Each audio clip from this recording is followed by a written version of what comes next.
இன்று நேர்காணலில் காங்கிரசின் செய்தி தொடர்பாளர் திரு இனியன் ராபர்ட் அவர்கள் இணைந்திருக்கிறார். அவரோட பேசலாம். வணக்கம் சார். வணக்கம் சார். வணக்கம். சமீபத்துல அமெரிக்காவில மேயர் தேர்தல் நடந்துச்சு சார், ஒவ்வொரு மாகாணத்துக்கும். அதுல குறிப்பிட்டு பார்த்தோம்னா நியூயார்க் மாகாணத்துல மேயராக நின்ன சோரன் மம்தானி அவர்கள் ஜெயிச்சிருக்கிறாரு. அவருடைய பின்னணியை பத்தி பார்க்கும்போது அவருடைய பேரண்ட்ஸ் எல்லாமே குஜராத்தை சேர்ந்தவர்கள் அப்படின்னு சொல்லி சொல்றாங்க. இன்னொரு பக்கம் பார்க்கும்போது கடந்த ஜூன் மாசமே மோடியை வந்துட்டு குறிப்பிட்டு பேசியிருந்தாரு. மோடி ஒரு தீவிரவாதிக்கு இணையானவர் தான், அவர் கூட நான் சேர்ந்து ஃபங்க்ஷன்லாம் அட்டன் பண்ண மாட்டேன், பிரஸ் மீட்ல அட்டன் பண்ண மாட்டேன், குஜராத் கவர் நடக்கிறதுக்கு அவரு தான் முக்கியமான காரணமா இருந்தாரு, அவர் தான் ஆர்கெஸ்ட்ரேட் பண்ணாரு அப்படின்னு சொல்லியிருந்தாரு. இப்போ அந்த சோரன் மம்தானி அவர்கள் ஜெயிச்சிருக்காரு. கூடுதலாக முதல் முஸ்லிம் மேயர் அப்படிங்கிற பட்டத்தையும் அவருக்கு கொடுத்திருக்கிறாங்க. 50% வாக்குகள் மேல வாங்கி ஜெயிச்சிருக்காரு. இவருடைய வெற்றி இந்தியா முழுக்கவும் உலகம் முழுக்கும் பேசுபொருளா இருக்குது. இவருடைய வெற்றி ஏன் முக்கியத்துவமா பார்க்கப்படுதுன்னு நினைக்கிறீங்க? இல்ல சார், அவரை எந்த காலகட்டத்துல ஜெயிச்சிருக்கிறார்ன்றதான் முக்கியம். அதை வச்சுதான் நீங்க மம்தானியினுடைய வெற்றியை கொண்டாடணுமா கொண்டாடக்கூடாதான்னு பார்க்கணும். இப்போ இன்னைக்கு உலகம் முழுக்கவே ஒரு இஸ்லாமிய வெறுப்பை திட்டமிட்டு கட்டமைக்கிறாங்க சில வலதுசாரி சக்திகள், சில கார்ப்பரேட் நிறுவனங்கள், சில நிறைவெறி பிடித்தவர்கள், இப்படி பல வகைகள்ல இவங்க இன்னைக்கு பிரிக்கலாம். ஆனா இவங்க எல்லாரும் ஒன்னா சேர்ந்து இன்னைக்கு பல ஐரோப்பிய நாடுகள்ல, அமெரிக்காவில இப்படி இஸ்லாமியர்களுக்கு எதிரான ஒரு ஒரு நரேட்டிவை செட் பண்ணி அதன் மூலமா ஒரு பிரச்சாரத்தை ஈடுபடுறாங்க. அதாவது இஸ்லாமியர்கள் தீவிரவாதிகள், அவங்களால தீவிரவாதம் உருவாகிறது, அதை பாலஸ்தீனோட கனெக்ட் பண்ணி பேசுறது. அப்போ இதெல்லாமே இன்றைக்கு உலகம் இரண்டு குழுக்களாக பிரிந்து கிடக்கிறது. இப்போ இங்க முற்போக்கா யோசிக்கிறோமா பிற்போக்கா யோசிக்கிறோமான்றதான் இந்த இரண்டு குழுக்கள். அப்போ பிற்போக்கா யோசிக்கிறதுக்கு, அதாவது நிறவெறி, இனவெறி, அப்புறம் உங்களுக்கு இஸ்லாமிய வெறுப்பு, அப்புறம் உங்களுக்கு கிறிஸ்துவ மத தூய்மைவாதம், இப்படி இதெல்லாம் ஒன்னா சேர்ந்து இன்னைக்கு ஒருங்கிணைந்து நிற்கிறது. அப்போ இன்னொரு பக்கம் சமூகத்தை பொருளாதார ரீதியா சமூகத்துல உள்ள பிரச்சனைகள், மத ஒற்றுமைகள், மத உரிமைகள், இப்படி இத பார்க்கக்கூடிய இரண்டு குழுக்களா உலகமே இன்னைக்கு பிரிஞ்சிருக்கு. குறிப்பா ஐரோப்பிய நாடுகள்ல, அமெரிக்காவில இரண்டு குழுக்களா நீங்க இருக்கும். இரண்டு குழுக்களுக்குள்ளயுமே நிறைய டிஸ்கஷன்ஸ் நடந்துட்டு தான் இருக்கு. அப்ப அந்த மாதிரி ஒரு சூழ்நிலையில உங்களுக்கு அமெரிக்காவில, அதுவும் ட்ரம்ப் இப்ப ஜனாதிபதியா இருக்குன்ற சூழ்நிலை, அவரு நான் சொன்ன எல்லா கேரக்டரிஸ்டிக்ஸும் அவருக்கு பொருந்தும். அவர் கிறிஸ்துவ தூய்மைவாதம் பேசக்கூடியவர், அவர் இனவெறியை ஆதரிக்கக்கூடியவர், அவர் இஸ்லாமிய வெறுப்பை பேசக்கூடியவர், அவர் பாலஸ்தீனை எதிர்க்கக்கூடியவர், இப்படி பல இடங்கள்ல அவர் அந்த நிலைப்பாட்டுல இருக்கக்கூடிய. அப்ப அவர் ஆட்சியில் இருக்கிற சமயத்துல, அதுவும் அமெரிக்காவினுடைய முக்கியமான ஒரு தலைநகரம், முக்கியமான ஒரு ஊர், சிட்டி, மெட்ரோபாலிட்டன் சிட்டி உங்களுக்கு நியூயார்க். அப்ப அந்த சிட்டினுடைய மேயராக ஒரு இஸ்லாமியர் வந்திருக்கிறாரு அப்படின்றது ஒரு மிகப்பெரிய ஆச்சரியப்பட வேண்டிய, கொண்டாடப்பட வேண்டிய ஒன்று. ஏன்னா நியூயார்க்ல உங்களுக்கு இஸ்லாமியருடைய எண்ணிக்கை அல்லது இந்துக்களின் எண்ணிக்கை என்பது மிகவும் கணிசமான எண்ணிக்கை. அவங்க மைனாரிட்டி தான். அங்க பெரும்பான்மை இருக்கிறவங்க கிறிஸ்துவர்கள் அல்லது மத நம்பிக்கை அற்றவர்கள். இப்பதான் நீங்க பார்க்கணும். அப்போ உங்களுக்கு இந்த ஜொரான் மம்தானிக்கு உங்களுக்கு அங்க இருக்கின்ற இந்துக்கள், சீக்கியர்கள், இஸ்லாமியர்கள் தாண்டி ஒரு கணிசமான கிறிஸ்தவர்கள், மத நம்பிக்கையற்றவர்கள் வாக்களித்திருந்தால் மட்டுமே தான் அவர் இந்த 50% மேல வெற்றி அடைஞ்சிருக்க முடியும் என்பதை நம்மளால புரிஞ்சுக்க முடியுது. அப்போ இன்னைக்கு ஒரு 2008க்கு அப்புறம் அந்த உலக பொருளாதார சரிவுக்கு பிறகு உலகமே ஒரு வலதுசாரி அலையை நோக்கி நகர்ந்தது. எல்லா நாடுகளுமே ரைட் விங் பார்ட்டி தான் வின் பண்ணுச்சு. உங்களுக்கு இங்கிலாண்டா இருக்கட்டும், அமெரிக்கா இருக்கட்டும், பிரான்ஸ், ஜெர்மனி, இட்டாலின்னு இந்தியா உட்பட உங்களுக்கு ரைட் விங் வலதுசாரி கட்சி தான் ஆட்சியில் இருக்கு. அப்போ அந்த மாதிரி ஒரு சூழ்நிலை இருந்து இன்னைக்கு திருப்பி நம்ம பின்னாடி ஒரு பேலன்ஸ்டா ஒரு ஸ்டேட், அதாவது மக்களுடைய நல்வாழ்வு, மக்களுடைய வேலை வாய்ப்புகள், மக்களுடைய பொருளாதாரம் சார்ந்து இத பத்தி யோசிக்கிறதுக்கு, இத பத்தி பேசுறதுக்கு ரெடியா இருக்கிற ஆட்கள் இன்னைக்கு உலகம் முழுக்க வளர்ந்துட்டு தான் இருக்காங்க. நீங்க அதனுடைய நீட்சியா தான் இங்கிலாந்துல லேபர் பார்ட்டி ஜெயிக்குது. இன்றைக்கும் நீங்க இந்தியாவில காங்கிரஸ் கட்சி அதுக்கான தேவை என்பதை மக்கள் புரிஞ்சுக்கிட்டாங்க. 2014ல மோடி வரணும் சார், மோடி வந்தாதான் நாடு டெவலப் ஆகும் அப்படின்னு பேசினவங்க இன்னைக்கு எங்க இருக்கிறாங்கன்னு பாதி பேர் காணும். அப்போ இன்னைக்கு மோடியால டெவலப்மெண்ட் கொடுக்க முடியல. இன்னைக்கு காங்கிரஸ் பேசுன மன்மோகன் சிங் அரசு தான் ஒரு பொற்கால அரசு இந்தியாவில. அன்னைக்கு எல்லா வெல்ஃபேர் ஸ்கீம்ஸுமே அந்த அரசு தான் கொண்டு வந்தது. இப்ப திருப்பி ராகுல் காந்தி தலைவர் அதுதான் பேசுறாருன்ற மாதிரியான ஒரு விழிப்புணர்வு மக்களிடையே, குறிப்பா வட இந்தியாவில வந்துருச்சு. அந்த மாதிரி ஒரு பேரலா கம்பேரிட்டிவா தான் யூஎஸ்ல நியூயார்க் நடந்திருக்கு. அடிப்படையிலேயே உங்களுக்கு இந்த ஜோரான் மம்தானி என்பவர் இந்திய வம்சாவளியை சார்ந்தவர். அவங்க அப்பா குஜராத்தி இஸ்லாமியர், மும்பைல தொழில் பண்ணிட்டு இருந்தாரு. அவங்க அம்மா ஒடிஷாவில படிச்சிருக்கிறாங்க. அவங்க அம்மாவுடைய அப்பா அவர் ஒரு சிவில் சர்வெண்ட், ஐஏஎஸ் ஆபீசர் அங்க வந்ததுனால, டிரான்ஸ்பர் வந்ததுனால அவங்க ஒரு பஞ்சாபி ஹிந்து குடும்பத்துல அங்க வேலை செஞ்சிருக்காங்க. டிரான்ஸ்பர் வந்ததுனால ஒடிஷாவில இவங்க என்ன பண்றாங்கன்னா, இவங்க இங்க இருந்து உகாண்டாவுக்கு வந்து தன்னுடைய திரைப்பட விஷயங்களுக்காக ஆராய்ச்சி செய்யும் போது இவர் அங்க உகாண்டா, ஈஸ்ட் ஆப்பிரிக்கால, கிழக்கு ஆப்பிரிக்கால சந்திக்கிறாங்க, காதல் மலருது. அதன் பிறகு அமெரிக்காவுக்கு போறாங்க, அங்க அங்க ஒரு குழந்தை பிறகுது, அங்க அவர் வளரார் போற, இது மாதிரி பல கதைகள் பின்னாடி. அப்போ அதனை ஒட்டிதான் அவர் அங்க வராரு. கல்லூரி காலகட்டத்துல அவர் வந்து மாணவர் இயக்கத்தை கட்டமைக்கிறார். அதுதான் முக்கியமான விஷயம். சோரன் மம்தானி கல்லூரி காலகட்டத்துல மாணவர் இயக்கம் கட்டமைக்கிறாரு. அந்த மாணவர் இயக்கம் வந்து குறிப்பா பாலஸ்தீனுக்கு ஆதரவான ஒரு மாணவர் இயக்கமா இருக்கு. அதுதான் முக்கியமான இங்க பாயிண்ட் ஒண்ணு. ரெண்டாவது, அவர் இந்த ரீச்சுக்கு இந்த அளவுக்கு பாப்புலரா வந்ததுக்கு காரணம் வந்து உங்களுக்கு அவர் வந்து ஒரு ராப் சிங்கரா இருந்திருக்காரு. அது ஒரு முக்கியமான ஒரு திருப்பம் லைஃப்ல. அவர் வெறும் ஒரு அரசியல் இயக்கம் அல்லது வந்து சமூக இயக்கத்துல மட்டும் இருந்திருந்தால் அவர் காணாமலே போயிருந்திருப்பார். ஆனா தன்னுடைய பிரச்சனைகளை, குறிப்பாக அங்க கூடிய இஸ்லாமியர்கள், ஏழை மக்கள் சந்திக்கக்கூடிய, நடுத்தர மக்கள் சந்திக்கக்கூடிய பிரச்சனைகளை ராப் பாடல்கள் மூலமாக அங்க உள்ள கருப்பினத்தவர்களுக்கும் அங்குள்ள வெள்ளையின மக்களுக்குமே அதை கொண்டு போய் சேர்த்திருக்காரு. அப்ப அவருடைய அந்த கருத்து நியாயமான கருத்து, அது சமூக நீதி சார்ந்த கருத்துன்றதை அவங்க புரிஞ்சுக்கிட்டாங்க. அதனுடைய நீட்சி தான் வந்து அவர் வந்து இந்த தேர்தலில் போட்டியிடும் போது திருப்பி அவர் வந்து அதை தான் பேசிட்டு இருந்தார்.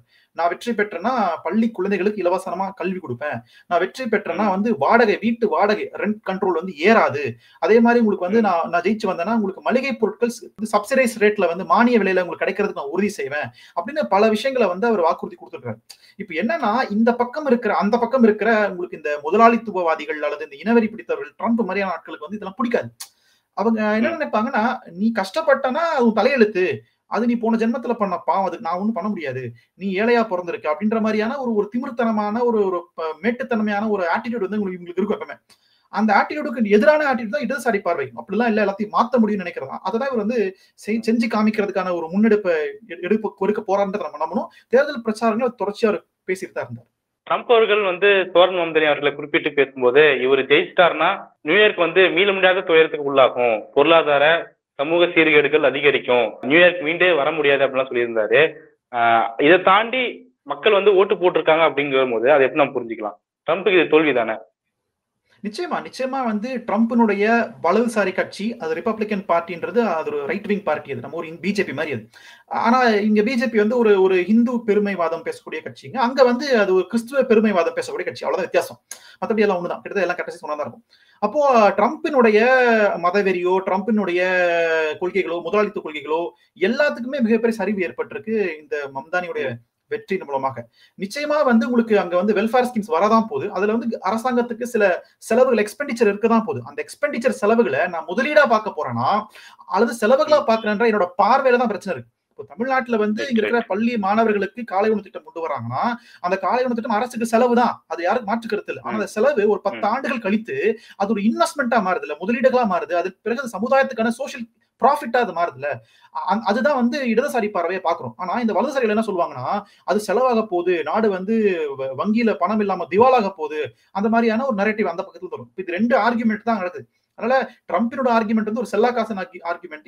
எந்த வலதுசாரியா இருந்தாலுமே அந்த ஆர்குமெண்ட் செல்லாகாசன் ஆர்குமெண்ட் தான். அதை ப்ரூவ் பண்றதுக்கான எந்த பேசிக்ஸும் கிடையாது. அதனால இவர் வெற்றி பெற்றிருக்கிறார் அப்படின்னா அதுல வந்து அங்க இருக்கிற வெள்ளையின மக்கள், அங்க இருக்கிற கிறிஸ்தவர்கள், அங்க இருக்கிற நடுத்தர மக்கள், அங்க இருக்கிற எல்லா மதங்களை சமய சார்பற்றவங்க எல்லாருமே ஓட்டு போட்டிருந்தா மட்டும்தான் இவர் ஜெயிச்சிருக்க முடியும் என்பதை நமக்கு இந்த டேட்டா, இந்த வாக்கு எண்ணிக்கை நமக்கு நிரூபிக்குது. அப்போ இந்த திருப்பி உலகத்துல வலதுசாரிகளுடைய தாக்கம் வந்து குறைய ஆரம்பிச்சிருச்சு என்பதை நம்ம இந்த சயின்ஸ் மூலமா புரிஞ்சுக்கலாம். இந்த தன்மை குறைய ஆரம்பிச்சிருக்குது அப்படின்னு சொல்றீங்க. இன்னொரு பக்கம் பார்க்கும்போது மம்தானி அவர்கள் நெதன்யாஹுவை எதிர்க்கிறாரு. இஸ்ரேல் பிரதமர் நெதன்யாஹு நியூயார்க்கு வந்து அவர் நான் கைது செய்வேன் அப்படின்னு சொல்றாரு. மோடி எதிர்க்கிறாரு. மோடி வந்து பல்வேறு முஸ்லீம் மக்கள் படுகொலை செய்பவர்களுக்கு காரணமா இருந்தாருன்னு சொல்றாரு. இன்னொரு பக்கம் ட்ரம்ப் எதிர்க்கிறாரு, முதலாளித்துவ விஷயம் ஒழிக்கப்பட வேண்டும் அப்படின்னு சொல்லி. இந்த ஒரு சேர எல்லாத்தையும் எதிர்க்கிறது அப்படிங்கிறது, அந்த தன்மை வந்து அவர் பேசியவர் ஒரு வெற்றி அடைஞ்சிருக்காரு அப்படிங்கிறது உலக மக்களுக்கு எதை உணர்த்தும்? இல்ல, உலக மக்களுக்கு இவங்க 3 பேர் யாருன்றத முதல்ல நம்ம உணரணும்னு நினைக்கிறேன். அதாவது நரேந்திர மோடியோ, பெஞ்சமின் நெத்தன்யாஹுவோ, ட்ரம்போ, இவங்க வேற நாடுகளுடைய அதிபர்களா இருந்தாலுமே இவங்க 3 பேரும் பேசுறது ஏதோ ஒரு மத தூய்மைவாதம் தான் பேசுறாங்க. அதற்கு பின்னாடி ஏதோ ஒரு மத வெறி இருக்கு. அதுதான் அடிப்படையாங்க. அப்போ இவங்க எல்லாருமே ஒரே கோட்ல சந்திக்கிறாங்க. இவங்க எல்லாருமே வந்து ஏதோ ஒரு வகையில இஸ்லாமியர்களை வந்து எதிரிகளா காமிப்பதோ அல்ல கட்டமைப்பதோ, அதன் பின்னாடி இருக்கிற ஒரு சூழ்ச்சி, ஒரு பெரிய நெட்வொர்க், ஒரு கார்பரேட்டுகளா இருக்கலாம். ஏன்னா கிட்டத்தட்ட மம்தானிக்கு எதிராக 23 கார்பரேட் நிறுவனங்கள் 22 பில்லியன் வரைக்கும் செலவு பண்ணிருக்காங்க. இவர் தோக்கடிச்சு ஆகணும். ஆனா தனிநபராக ஒரு நடுத்தர குடும்பத்துல இருந்து வந்து வெறும் மக்கள் சக்தியை நம்பிய ஜனநாயக முறையில ஒரு சோசியல் டெமோக்ராட், சமூக ஜனநாயகவாதி வெற்றி பெற்றிருக்கிறார் என்பது மிகப்பெரிய ஒரு திருப்பம் உலக அரசியல்ன்றத இன்னைக்கு நான் பாக்குறேன். அப்போ அதை ஒட்டிதான் அவர் வந்து நீங்க என்ன பார்க்கணும்னா இந்த 3 பேருக்குமான ஒற்றுமை, அதாவது நரேந்திர மோடியோ, பெஞ்சமின் நெத்தன்யாகுவோ அல்லது வந்து டொனால்ட் ட்ரம்ப்போ, இவங்க 3 பேருமே நிச்சயமா இவர் ஏத்துக்க மாட்டாங்க.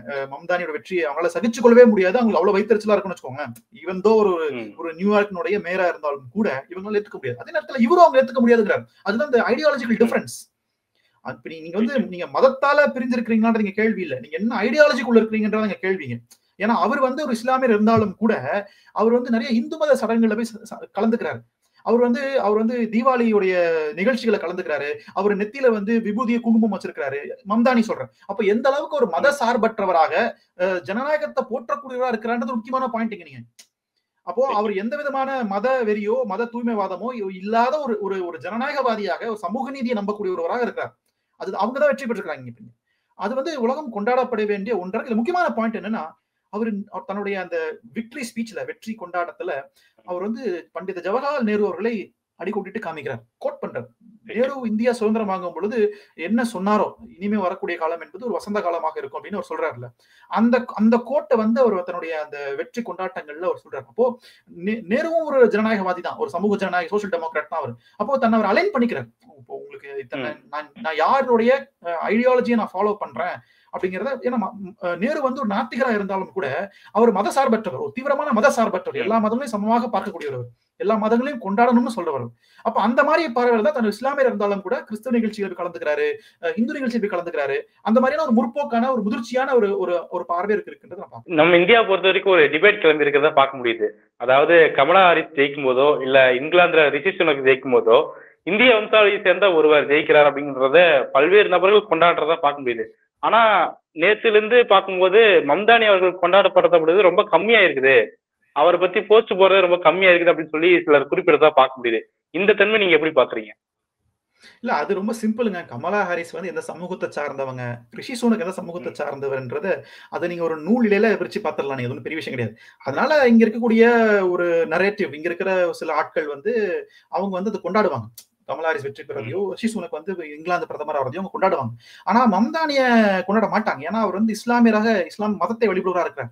ஏன்னா இவங்க மனசுல என்ன இருக்கும்னா, இந்தியா என்பது இந்துக்களுக்கான ஒரு நாடு, இங்க இந்துக்களா, அதுவும் இந்துக்கள்ல யார் ஒரு சிலர் அவங்க மட்டும்தான் வந்தாதான் நாங்க கொண்டாடுவோம். இப்ப நீங்க இன்னும் சொல்லணும்னா, உங்களுக்கு இந்தியாவில இருந்து அமெரிக்காவில, இங்கிலாந்துல நிறைய கவுன்சிலர்கள், நாடாளுமன்ற உறுப்பினர்கள், ஓபிசி, எஸ்சி சமூகத்துல வந்திருக்கிறாங்க. தலித் சமூகத்துல நிறைய பேர் வந்து பெரும் பதவிகள்ல அமெரிக்காவில, இங்கிலாந்து, ஐரோப்பிய நாடுகள்ல இருக்கிறாங்க. லோக்கல் பாடிஸ்ல லெவல்ல இருக்கிறாங்க, சட்டமன்ற அளவுல இருக்கிறாங்க, நாடாளுமன்ற அளவுல இருக்கிறாங்க. ஆனா இவங்களை இந்தியாவில யாருமே கொண்டாடுறது இல்லை. அது அப்படியும் பார்க்கணும் நீங்க. இவங்க பேர்கள்லாம் பெரிய அளவுல வெளியவே வராது. இலங்கை தமிழராக இருந்து இங்கிலாந்துல ஒரு நாடாளுமன்ற உறுப்பினர் இருக்கிறாங்க. அவங்க பேர் உமா. அவங்க வந்து இலங்கையில இருந்து அகதியா போய் உங்களுக்கு 1980கள்ல அவங்க வந்து அங்க முதல் தமிழ் நாடாளுமன்ற உறுப்பினரா அவங்க செலக்ட் ஆயிருக்காங்க. அப்போ இன்னைக்கு தமிழ்நாட்டுல எத்தனை தமிழர்களுக்கு அது, நம்ம இலங்கை உறவு, நம்ம வந்து ஈழ உறவு, ஈழ விடுதலை குறித்து நம்ம பேசுறோம்ல. ஆனா ஒரு தமிழர் இங்கிலாந்துல சென்று, அவங்க அகதியா சென்று 80கள்ல அங்க படித்து வழக்கறிஞர் ஆகி அங்க வந்து அவங்க நாடாளுமன்ற உறுப்பினரா இருக்கிறாங்கன்ற தகவல் எத்தனை பேருக்கு தெரியும்? அப்போ இதுதான் வந்து நமக்கும் அவங்களுக்குமா இருக்கிற அந்த பெரிய ஒரு வேறுபாடா இருக்கு. நம்ம அதுதான் சமூக நீதி நம்ம பேசுறோம். நம்ம அதை வந்து ஒரு நார்மலைஸ்டான விஷயத்த ஒரு வந்து பூதாகரமான விஷயத்த கொண்டு போற விஷயமா இருக்குது. அதுதான் அதுல ஒரு அஜெண்டா இருக்கு அதுல. அதுதான். அதனால அவங்க நிச்சயமா மம்தானை கொண்டாட நாம தான் கொண்டாடணும். நம்மள மாதிரி சோசியலிசம் பேசக்கூடியவங்க, சமூக நீதி ஆதரிக்கக்கூடியவங்க, நாம தான் வந்து மம்தானியை வந்து கொண்டாடணும். இன்னைக்கு கொண்டாடுறாங்க. நீங்க சோசியல் மீடியாவில், ட்விட்டர்ல எடுத்து பார்த்தீங்கன்னா வந்து அந்த so called main stream media விட்டுருங்க, மற்றபடி உங்களுக்கு நிறைய பேர் இந்த இண்டிபெண்டன்ட் ஆக்டிவிஸ்ட், இண்டிபெண்டன்ட் ஜேர்னலிசம் பண்ணக்கூடிய நிறைய பேர் வந்து மம்தானியோட வெற்றி வந்து கொண்டாடுறாங்க. ஏன்னா அவங்களுக்கு அதனுடைய அந்த வழி, அந்த பாதை என்னன்னு அவங்களுக்கு புரியும். அதான் நீங்க கொண்டாடுறாங்கன்னு சொன்னீங்க. நேத்து ஒருத்தர் நானே ஜெயிச்ச மாதிரி இருக்கு அப்படின்னு சொல்லி ஒருத்தர் குறிப்பிட்டிருந்தாரு. ஓகே சார், இது ஒரு பக்கம் இருக்கும்போது இப்போ நீங்க பல்வேறு நலத்திட்டங்களை சோரன் மம்தானி அறிவித்திருக்காருன்னு சொன்னீங்க. இன்னொரு பக்கம் பார்க்கும்போது அங்க ட்ரம்ப் வந்து தடையா இருக்காரு, இன்னொரு பக்கம் ஆளுநரும் அங்க வந்து அவர் நலத்திட்டங்களை செய்யறது தடையா இருப்பாரு அப்படின்னு சொல்லி சில செய்திகள் குறிப்பிடுறாங்க. ஏற்கனவே ட்ரம்ப் வந்து சொல்லியிருக்காரு, நியூயார்க்கு தேவையான அமௌண்ட் ஒன்றிய அரசுகிட்டே வராது அப்படின்னு சொல்லியிருக்காரு. இந்த விஷயங்களை அவர் வந்து எப்படி கடப்பாருன்னு பாக்குறீங்க? இல்ல, நிச்சயமா தான். இப்ப நம்ம தமிழ்நாட்டுல சந்திக்கலையா, தமிழ்நாடு அரசு எவ்வளவு முயற்சி எடுக்கிறாங்க. இங்க இருக்கிற மாணவர்களுக்கும் இளைஞர்களுக்கும் இங்க கல்வி முதலீடுகள் குறித்து நிறைய விஷயங்களை தமிழ் அரசு முயற்சிக்கிறது. அதுக்கு ஒன்றிய அரசு எந்த தடையாக இருக்கிறதோ அதே மாதிரி சூழ்நிலை தான் அங்கேயே இருக்கு. அங்க ஒன்றிய அரசுல வந்து அங்க கரெக்ட் இன்னும் சொல்ல போனா அதுதான் ஒரு பர்ஃபெக்டான ஒன்றிய அரசு, ஒரு ப்ராப்பரான ஒரு ஃபெடரல் கவர்மெண்ட் தான் யூஎஸ்ல இருக்கு. அப்ப அதனுடைய ஜனாதிபதியா இருக்கிற ட்ரம்ப் அவர்கள் நிச்சயமாக நியூயார்க் மாகாணத்துக்கு நிச்சயம் அதுக்கான தடைகளை கொண்டு வருவார், கவர்னர் மூலம் கொண்டு வருவார்.